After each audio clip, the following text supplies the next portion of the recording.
Yes, mga kapatid, kasama natin ngayong gabi ang kwelang grupo na linggo-linggo ay nakikiloko sa atin. Ang cast ng Loco Moco You! Yes! Palakpakan! Nako! Ang saya, no?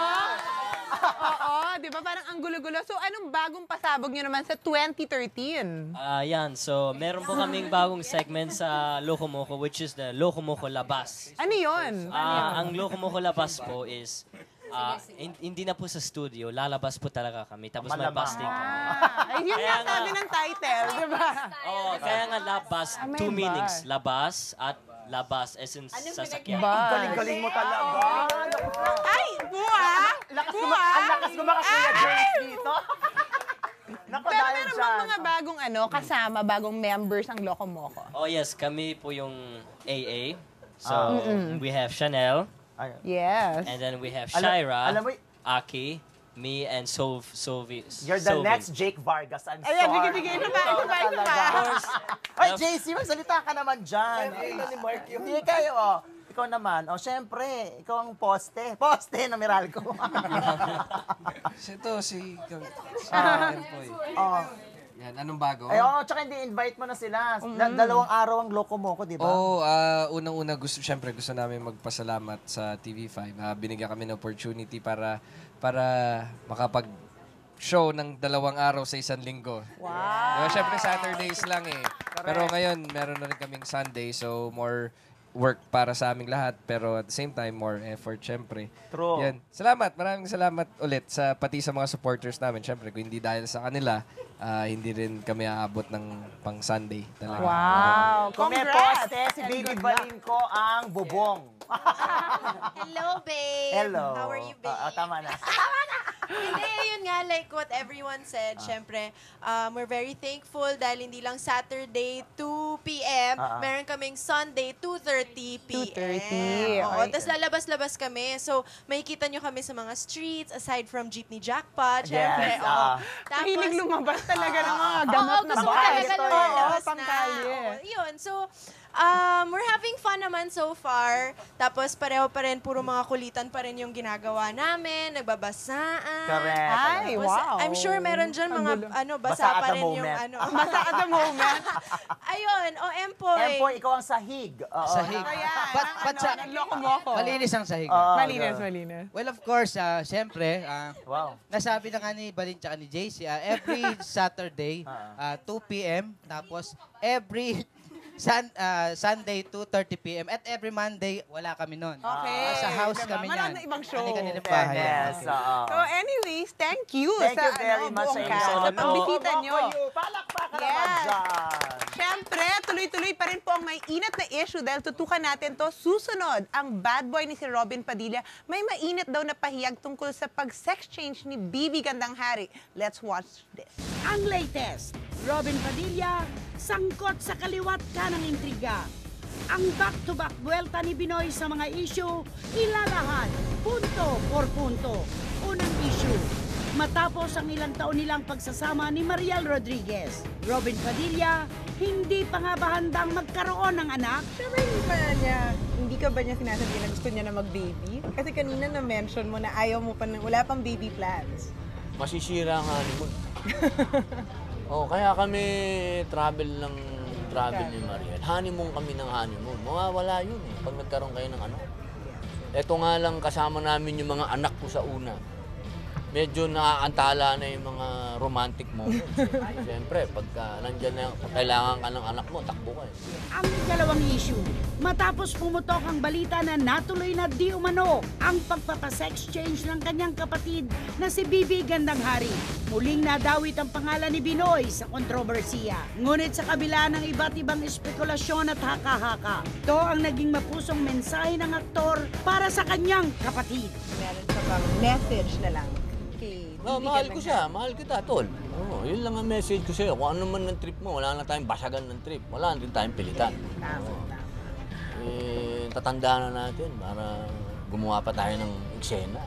Ang punto por puntong sagot, ihahati At syempre, kasama natin sa pagbibigay ng ating mga opinion, Miss Alex Gonzaga, di ba? Nako, magandang magano to.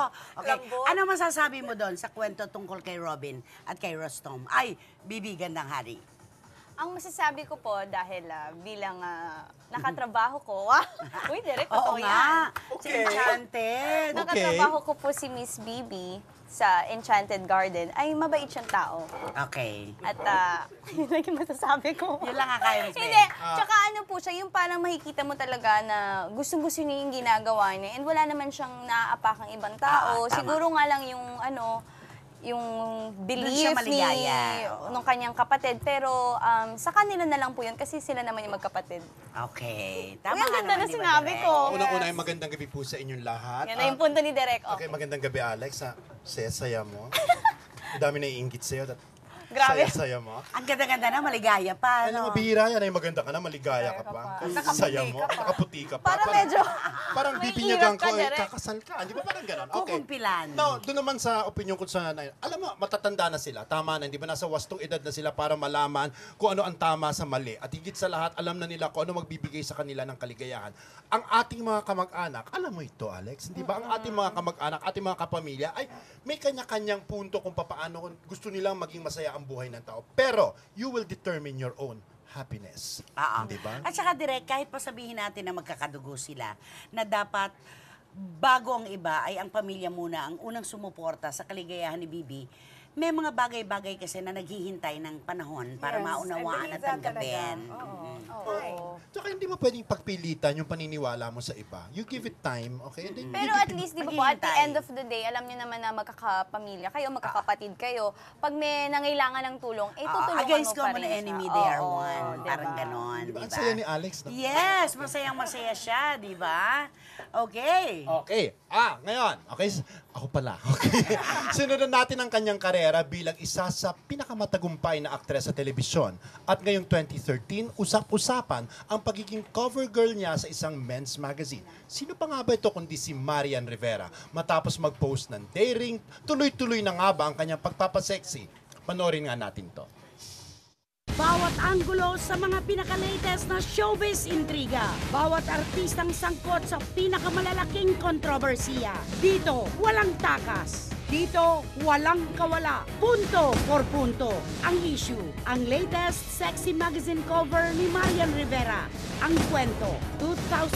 Tinanghal bilang sexiest woman ng men's magazine na FHM si Marian Rivera. At ngayong 2013, matapos ang 5 taon, isang higanting pasabog ang gugulantang sa buong bayan. Sa pinakaunang pagkakataon, Marian Rivera bears all sa latest issue ng men's magazine na FHM. Suot ang isang red and black bikini top. Daring ang pose ang aktres, pero hindi may kakaila ang pagiging sopistikada niya sa retrato.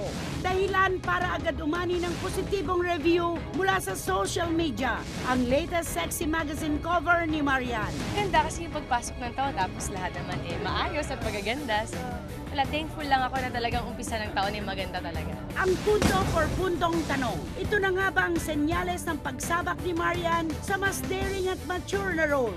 Bakit nga ba naghintay pa ng mahabang panahon ng aktres bago mag-post sa men's magazine? Ano nga ba ang mga posibleng epekto nito sa kanyang career? Ang punto por puntong sagot, ihahati.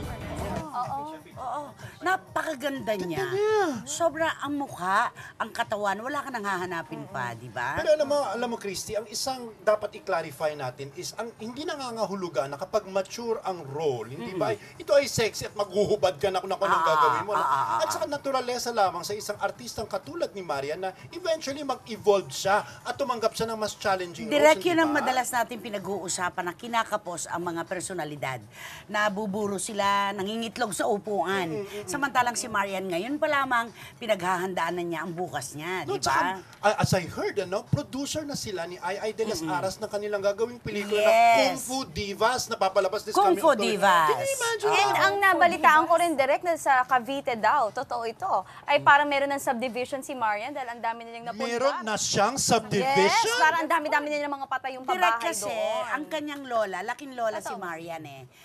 May mga apartment na sila noon. Tapos ngayon, natutunan niya sa lola niya yung ganitong negosyo. Upahan, Kaya kumuha siya ng maluwang na lote, patatayuan niya ng mga kondo. Aba, doon pala dapat kumampanya si Joel Lamangan ko, pinagpatuloy niya ang kanyang politika. Kaso hindi.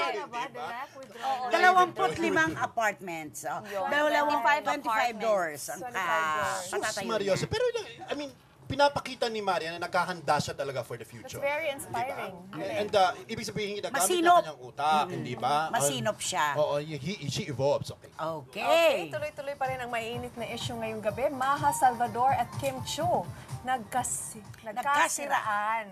Nagkasira. Dahil Nagkasira. kay Gerald Anderson at isang espesyal na pagbati sa ating kapatid, susunod na.